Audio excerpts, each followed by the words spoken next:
Hi everybody, welcome to my channel, Life, Law, Bin.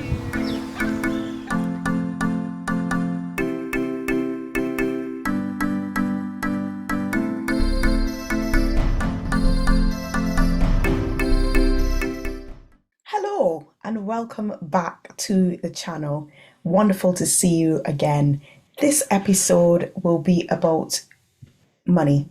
Money as it pertains to pupillage.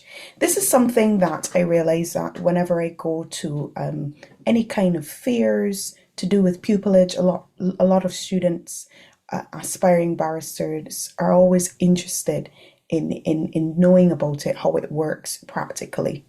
So I just wanted to debunk a few myths and also demystify the process a little bit. But I'll start with a disclaimer by saying that if you want to know more about, for example, a pupillage award or how things work, it is better to ask specifically your chambers, and better specifically to address it with them, because what I am about to say does not in any way reflect how all chambers do things, and this is just a general overview or general insight into how you should view finances when starting or undertaking pupillage.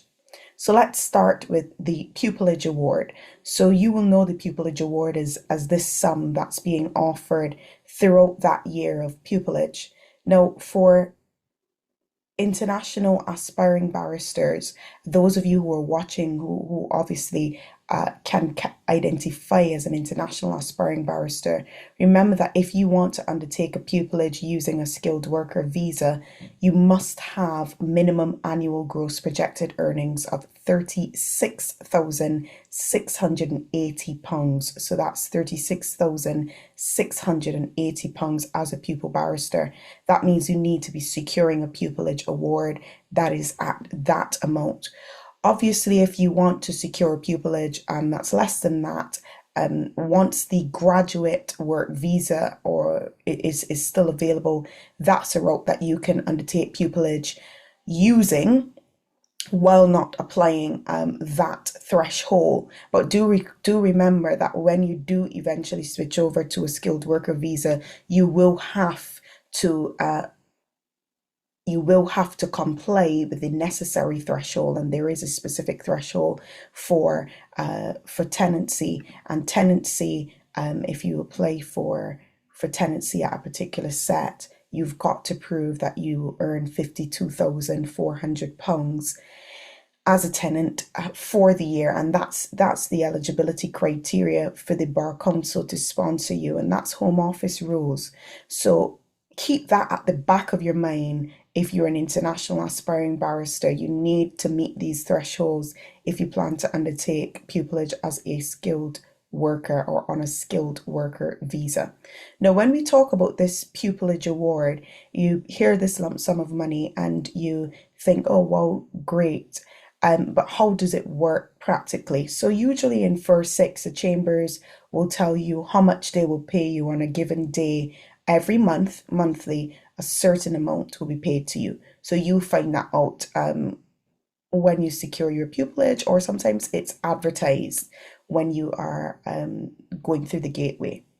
However, second six is where it gets just slightly a little trickier.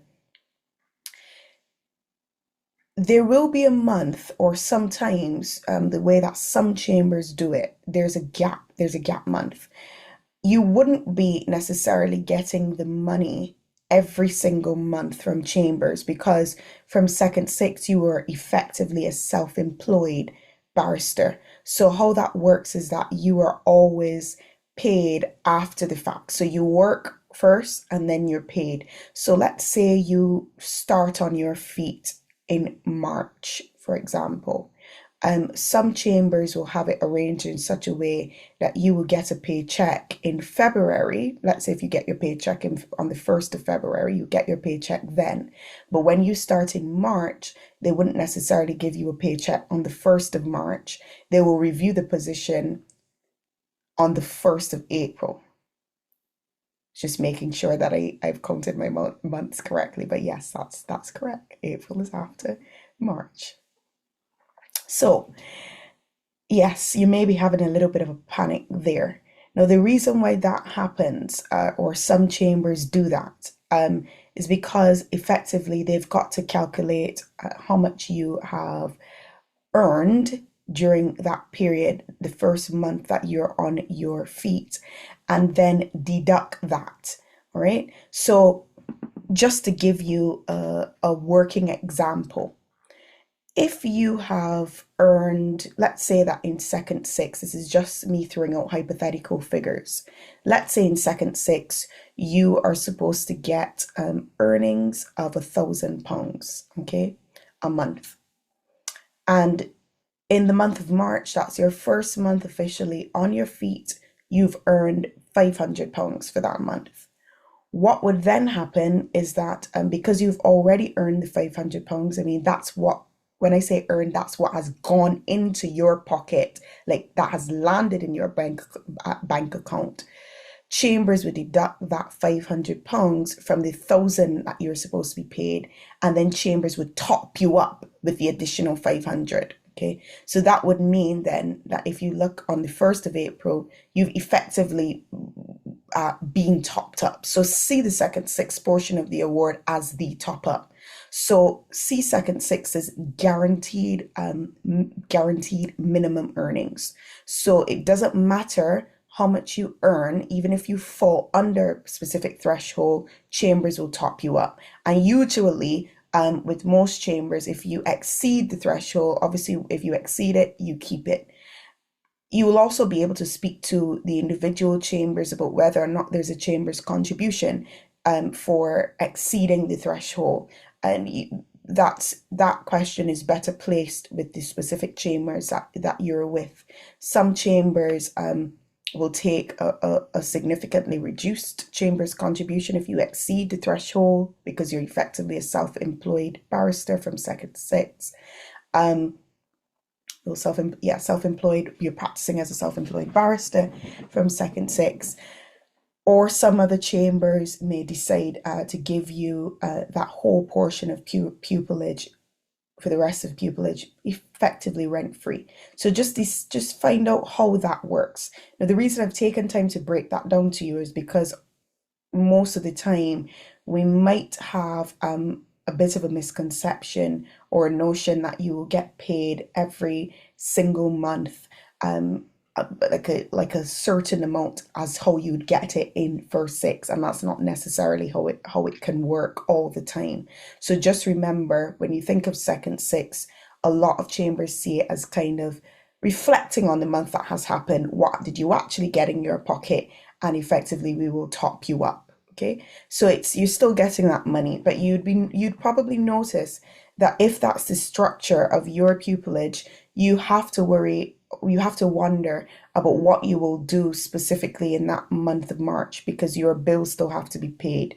So just before you start pupillage, just make sure that you have a bit of savings there, or you've got someone that you can rely on there so that you can cover your bills for that specific month, because there will be that month, that first month, if your chambers is following that structure of payment, which you will realize that you need to cover your bills. You wouldn't necessarily see anything right there and then. But that's not sometimes entirely the picture, because if you've started in March, sometimes some solicitors are already on it. And if you've done something, let's say you'd gone to court on that same 1st of March, you might still get a payment before March ends. And let's say you've got a few payments, you've been in court every day and you've gotten that £500, you would have that in your pocket, all right? But just have some kind of workable plan, a workable solution, just in case you were to absolutely get £0 for that month of March, okay? Just have that as a fallback plan. And there are a lot of chambers who are quite open, very easy to communicate with. So if you're having any financial issues or struggles, just have a candid discussion, a transparent discussion with chambers, and I'm sure that they will be able to implement something to assist you. Right. You did hear me mention a bit about Chambers contribution. Just inquire specifically about the contribution that you may have to pay, whether or not that's during pupillage or after pupillage. You'll find out more about it during tenancy. So just find out a bit about contribution, how much that is, what's the percentage, what really do you have to pay, and on how much of your earnings do you have to pay it? Because knowledge is power. Once you know, then you start to budget properly. Be guided by your clerks for the fee of a hearing. You're now starting, so you aren't really too sure yet, but your clerks have been doing this. They're experienced, so be guided by them as it pertains to the fee of a specific hearing.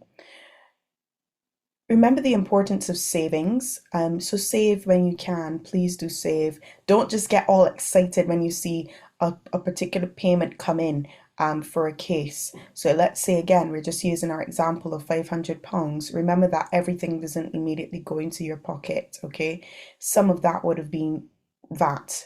So you want to put that aside. Please put that aside. That is not your money. Please put that aside. Then you want to be thinking about income tax. So you want to put aside some for income tax. You want to put aside some for your own personal savings and then your living expenses. So by the time you have calculated, you'll probably realize that it isn't, and it shouldn't be £500 just going straight into your pocket. You need to know that the money has to be divided up and squirreled away for different things.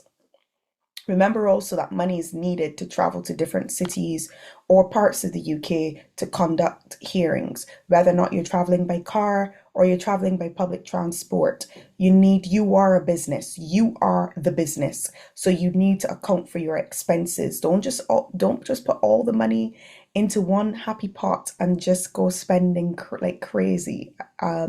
You're not rich just yet. I'm speaking it into your future, but not just yet.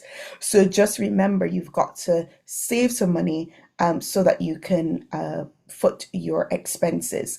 Also, just double check with your specific pupillage agreement. Different chambers have different agreements. It may be well of the case that you may have to foot your own expenses during that time because you're in second six, you're practicing now in your own name. Or it may be a case of where chambers may have an arrangement with you as it pertains to expenses. I leave that to you to just do the relevant investigation. You also may need some money as well to purchase certain books. So there's some helpful books that you may want to purchase as it pertains to your specific discipline or practice area. So remember that books may cost money, so have some money there for that as well. You may also want to join certain organizations, and some of them have a membership fee. So you want to also have money there to join it. Yes, indeed. During the pupillage year, you may have to rely on your parents or partner to ease the financial burden. I think it's common knowledge that when you first start out in any business as an entrepreneur, because you're effectively an entrepreneur, you're running your own business. When you first start, it's going to be bumpy. You're not going to have loads of cash in your pocket, so it is absolutely normal to have to rely on your parents. On that note, big shout out to my parents who have been there for me from the get-go, and they were there and they continue to support me in every way possible, and I couldn't have done pupillage without them, their steadfast and unwavering financial support. So it's always good to have parents there, just as as a buffer, as to assist with anything, to tie you over to the next month. They've just always been there, and my parents, oh, God bless both of them. Even if everything was absolutely just perfect, like even if I was just bringing in all the cash, they'd still be there, supporting their baby. So I appreciate it. I appreciate it, mommy and daddy. Thank you so much. Thank you, thank you, thank you.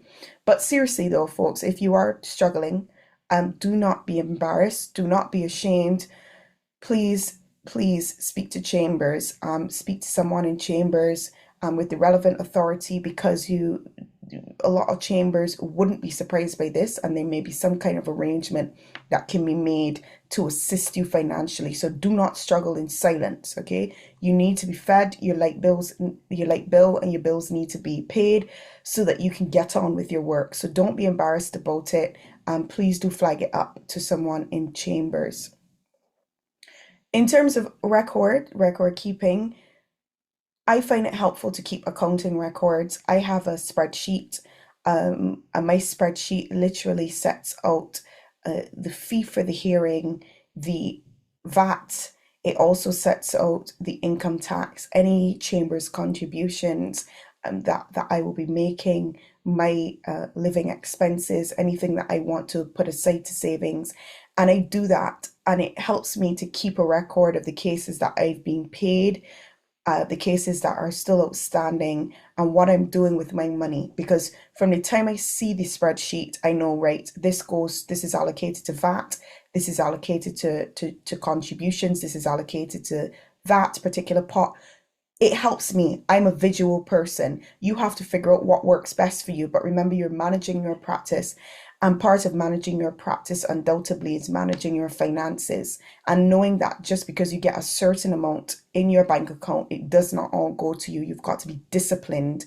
Put it in the right pots. Set yourself up. Whether or not you think you need a business bank account, whether or not you think you need a personal account or another personal account, another current account, you do what you have to do to get yourself organized. You don't just want to be in a position where you are well spending, big spending, and then realize, shoot, I've still got obligations, I've still got things to pay, I may still have contributions or whatever it may be. You would have to know what you have to pay. So keep records. Keep a record of when you're being paid, as I said. Keep a record of when that money lands so that you know you're on top of it, because it also helps when you've got to go to your fees clerk to find out or inquire about a particular fee. You know exactly what you're talking about.